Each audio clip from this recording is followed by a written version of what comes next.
All right, Acumatica consultants. Let's dive into something you might run into with a client. Okay, sounds good. So picture this. You're working on a project, and suddenly the client says, hey, we need a purchase order, but hold on. It's got to be for less than what's on the sales order. Oh, yeah, I've seen that happen. Right. Seems straightforward at first glance, but I bet even some experienced Acumatica users might pause and think, wait, how do I do that exactly?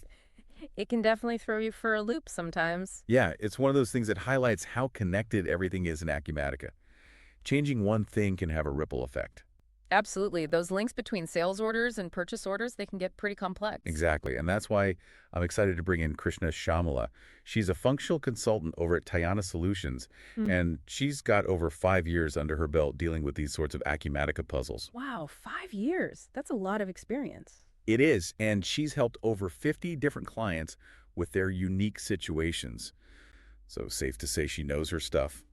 I'd say so she must have seen it all. Probably close to it.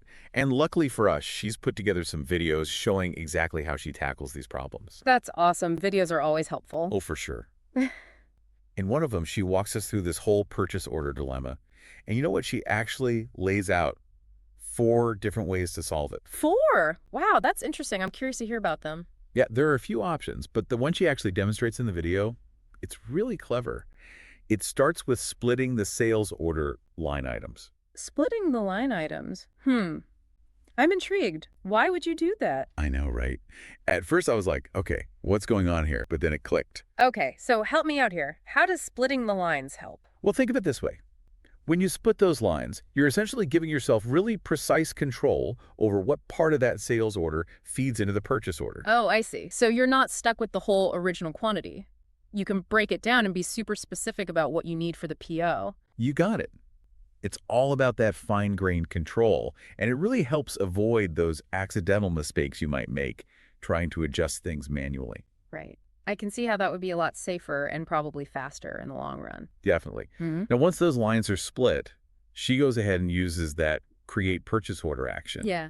But here's the key. She picks the dropship option. Ah, drop shipping, smart move. So that means the vendor ships directly to the customer, right? Exactly. Cuts out a whole step in the process and really streamlines things. Makes total sense. And I'm guessing this is where it all comes together. That new purchase order, it'll only reflect the smaller quantity that was selected after splitting the line. You know it. She just clicks a few buttons and boom, there it is, a perfect purchase order matching exactly what the client needed. That is pretty slick. You Yeah. know, it makes you wonder what other neat tricks are hidden in Acumatica that we could be using. That's what I'm saying. There's always something new to learn. Mhm. I bet Shyamala's got a whole arsenal of these solutions up her sleeve. I bet she does.